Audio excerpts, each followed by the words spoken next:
What's going on, guys?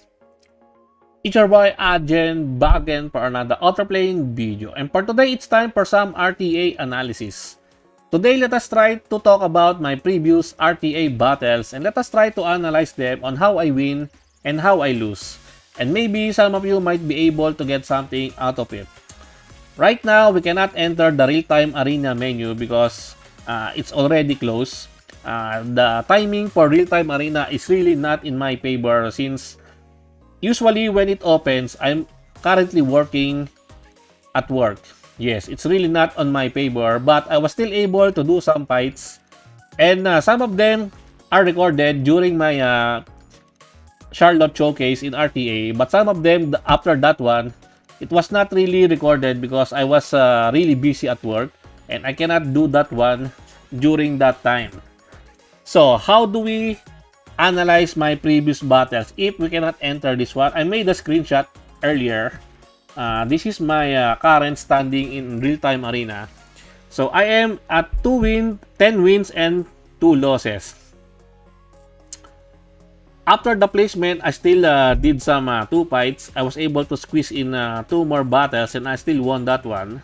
So, 10 wins and 2 losses made me into Gold 1 tier rankings. So, my first fight, this was recorded during my RTA Charlotte debut. This one, I lost the very first fight. Yes, you saw the video, right? That this is my team, Mero, Ame, Dahlia, Charlotte. I was trying to showcase Charlotte here, right? And I lost in this fight because I don't know if it's bug or it is intended, but Tio loses me the fight. Why? Because when I activated Dahlia's skill tree, it procs Charlotte's skill 2, right? And the enemy got frozen by Dahlia's skill tree, but Dahlia's skill tree should not trigger any counter attacks, any revenge, or any agile response. But in this case, after Charlotte procs her S2, the enemy Tio was able to proc the agile response, which cleanses the debuffs to the team, and that made me lose the match. That is all there is to it in this one. You've already seen this one in my Charlotte debut probably. If you have not watched that one, I suggest you do so. The next one is this one. I probably outpicked the enemy. That is why it is not shown here. The good thing about in this RTA is that you can see who you fight after the battle. In the battle record, you know who to fight against, who did you lose to, which is nice. And also we have some previous history like this one. So if I remember correctly, I outpicked the enemy here. So the opposing enemy here just quit the match. So we cannot see the characters here. The next one also same, the other one same also. The opponent quit because I think I outpicked them during the selection phase. Because in RTA, during the selection phase, you can already tell if you will win or lose based on the selection of the characters. If the enemy counters you really hard, then you might just want to quit. So not to waste any more time. The next one here, I lost to Lightburn. Why? If you watch my Charlotte showcase, this is the time where I ran out of time in choosing the character. I feel like the selection phase is really fast in RTA. I think it's only 30 seconds or 20 seconds to choose one character. I'm not sure. But I feel like the selection of characters is really fast. So, lesson learned from me here, before you enter RTA, you should already have in mind who are the characters that are pretty much well geared for you, who are your prepared characters, and who are the characters that you are confident in choosing. Because if you take too much time and lost the time for selecting one character, the computer, the AI will choose randomly. And in this case, they choose Eliza, which has no gear. Yes, that is already a big loss for me here. That is why I lost in this fight. My Ame, my Charlotte, and my Layla was not able to beat this team. So yeah, that is the reason why I lose in this fight. The next one, this one is the Charlotte Showcase. Yes, because Charlotte is a really, really good support. Especially if you have the godly DPS mage in your team. Like Diaste and Ame, those two are already pretty OP in my honest opinion. And having a really good godly support with Charlotte, they are a force to be reckoned with if you have them as a team. But having Charlotte only on your team, it's really hard. It may work out, but it's still pretty hard. It depends on your other characters, gear, rarity, transcended, something like that. So this one I won because of the how good this team synergy has compared to the opposing team. Because Dahlia just pros them all. I remember. Dahlia pros them, Ame do her thing, and then Diaste with the cleanup. The next one is this one against a Korean player. I think my team is pretty much better compared to this one. Look at the team that the opposing enemy has. The opposing enemy ban Rin. I ban Demidrakan. Why I always ban Demidrakan? I really don't have a solution to fight against a really tanky Demidrakan, especially a 6-star Demidrakan. That is why I usually instantly ban Demidrakan. It's either Demidrakan or Demiaste. Other than those two, I'm not banning anyone because I can counter other characters besides those two. Because those two are pretty much OP in my honest opinion. One of the most broken characters in the game, especially at fully starred up at 6 stars. They are really, really strong, really, really powerful. That is why I instantly ban them. The enemy has Noah, Aste, Veronica, and Air. Air and Aste, I'm not sure why they picked this one.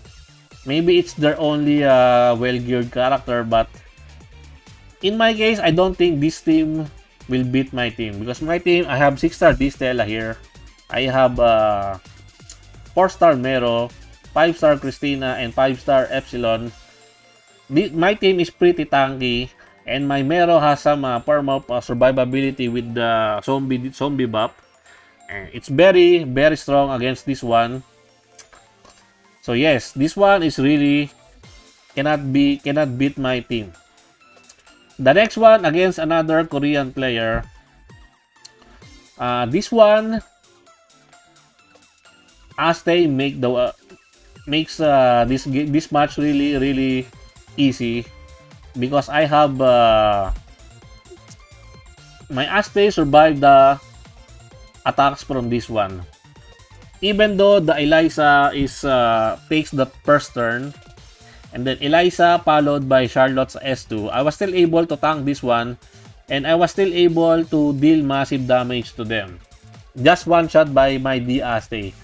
You see, my Christina is here, right? My Christina is meant for tanking.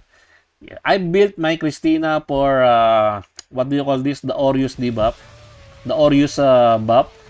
Let me show you my Christina so that you have an understanding on how really good my Christina is. My Christina is rocking at 22.4k HP. This is what she's meant to do, just tank some damage.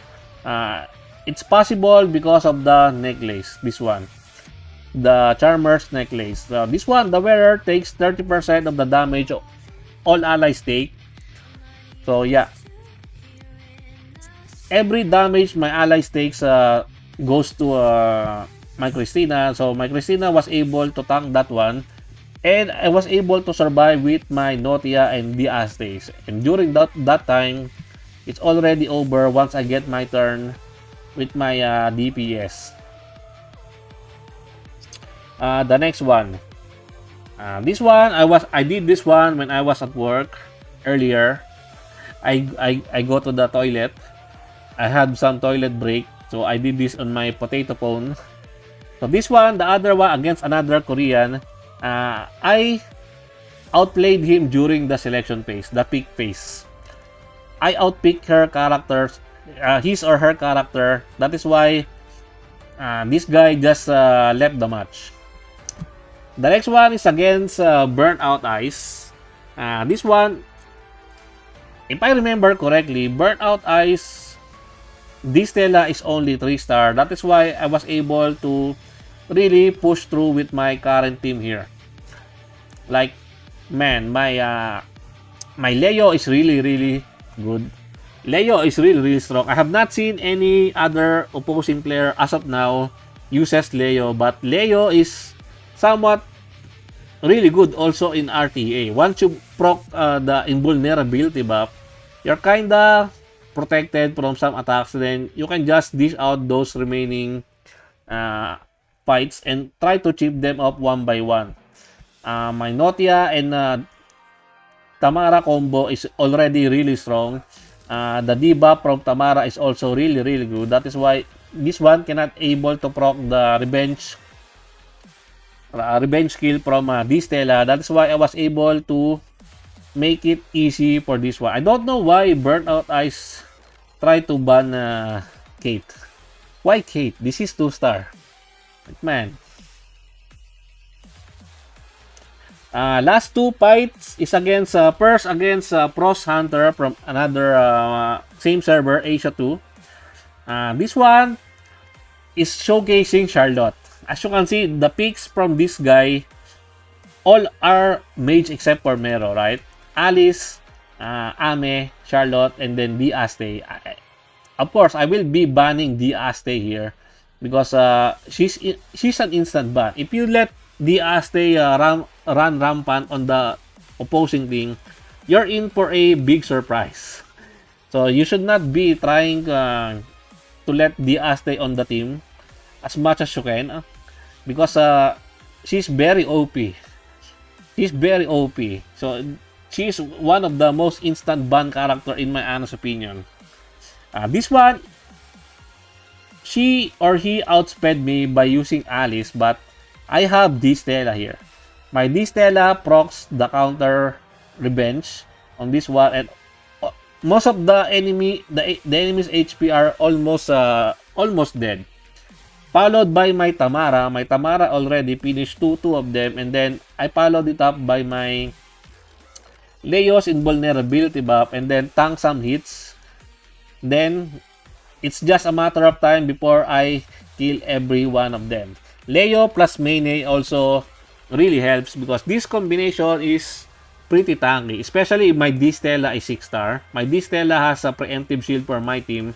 So the thing that Alice can only strip is the preemptive shield, not my immunity buff. I have some immunity gear on my D Stella, on my Ame here. Alice was not able to strip them because usually Alice can only strip one, and that is the preemptive shield that is from my 6-star D Stella. But I had some fun using this team because as you can see, there are no main DPS in the team, right?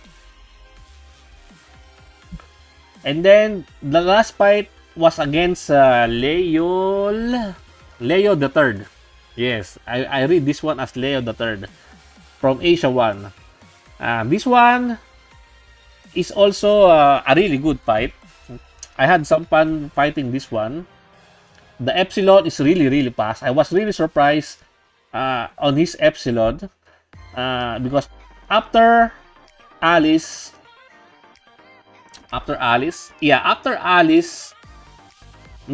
my Dahlia, because my Dahlia was able to take the first turn, so I froze Alice there, and then Epsilon was not frozen. Epsilon was really fast. That Epsilon is way faster than my Mero, and my Mero is built as a DPS. What is the speed of my Mero? Only 285, but still plus 285 plus Mayne's speed imprint, that is 295. And this enemy Epsilon is really fast, takes the first turn, against Mero. I don't know what is the speed of that one, but I was really taken aback during that time, but I was still able to tank it, and I was still able to survive. So I was able to beat Leo the Third in this match. So yes, those are my RTA battles that I've done as of now. Right now, the timings for RTA are really not in my favor. I really want to play RTA because RTA is really fun. RTA is one of those game modes that I'm very much looking forward to in Outerplane. It's really fun to have some tension in the selection phase. There are really that I like the tension during that time. It makes your gameplay experience really fun for me. I don't know about others, but for me, those are the most enjoyable aspects of RTA. So, what do you guys think about my RTA journey so far? Let me know your thoughts in the comment section down below. And I think that's it for me for today, guys. I hope you enjoyed this video. Please leave a like and subscribe. I would really appreciate it if you could help me grow my channel more. And thank you to everyone who are supporting my channel. I appreciate every one of you. Until next time, peace!